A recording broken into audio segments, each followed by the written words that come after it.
Hello दोस्तों, मैं देवलाल पाटीदार स्वागत करता हूं आपका आर्ट ऑफ फार्मिंग चैनल पे। सभी किसान मित्रों को जय राम जी की।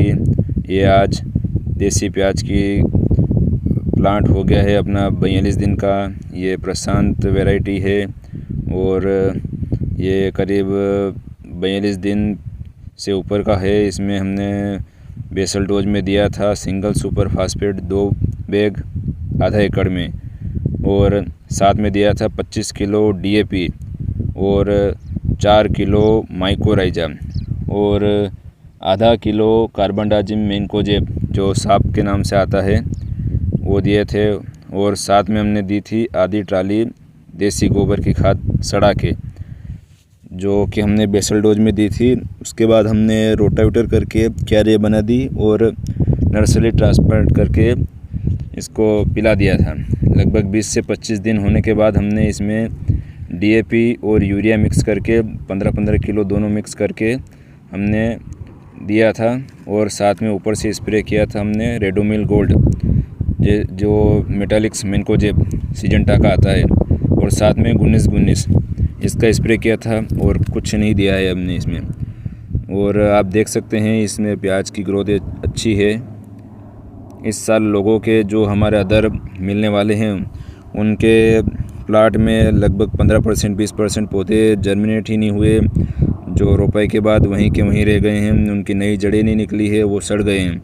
लेकिन हमारे प्लाट में ये समस्या नहीं आई है, क्योंकि हमने पहले ही बेसल डोज में कंप्लीट काम कर दिया था। हमने सिर्फ इंसेक्टिसाइड नहीं डाला था, क्योंकि हमने ये जगह खाली छोड़ रखी थी, इसलिए हमें इंसेक्टिसाइड की ज़रूरत नहीं थी। हमने 3-4 बार इसकी अच्छे से गहरी जुताई कर दी। 2.5 महीने ये अच्छे धूप खा लिया खेत और सूख गया था, इसलिए इसमें हमने इंसेक्टिसाइड नहीं डाला है। और बढ़िया है प्याज की रोप ये पौधा। और कुछ एक जगह हमने देसी खाद ज़्यादा पड़ गया था हमारा, इसकी वजह से पौधों की ग्रोथ एक्स्ट्रा हो गई है, जो थोड़े साइज़ में ज़्यादा बड़े हो गए हैं। लेकिन हमने इस साल जो समस्या आ रही है प्याज में, उसके निवारण के लिए या तो आप थायोफेनाइड मिथाइल का स्प्रे कर सकते हैं अगर आपने अभी सिंचाई कर दी है। अगर आप सिंचाई नहीं किए हैं और आप सिंचाई करने वाले हैं तो आप 200 ग्राम एकड़ के हिसाब से थायोफेनाइड मिथाइल, साथ में 1 लीटर इसाबियोन या पोषक सुपरस्टार जो नया प्रोडक्ट है सिजेंटा का, साथ में आप जड़ से कीड़े के लिए थायमेथॉक्सम या फिप्रोनिल या क्लोरोसाइफर 50 ईसी या फिर 20 ईसी में लेकर आप 40 किलो यूरिया में मिलाकर 1 एकड़ में आप छिड़काव कर दीजिए और आप पानी पिला दीजिए।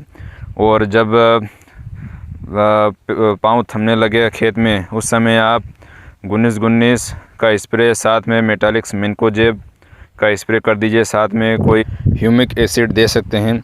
और खेत में ज़्यादा नमी ना बनाएं, समय समय पर पानी पिलाएं खेत को, फसल को। और ज़्यादा नमी बनी रहेगी तो आपकी फसल पीली पड़ेगी, इसलिए जितनी ज़रूरत हो उतना ही पानी दे और समय समय पर दे।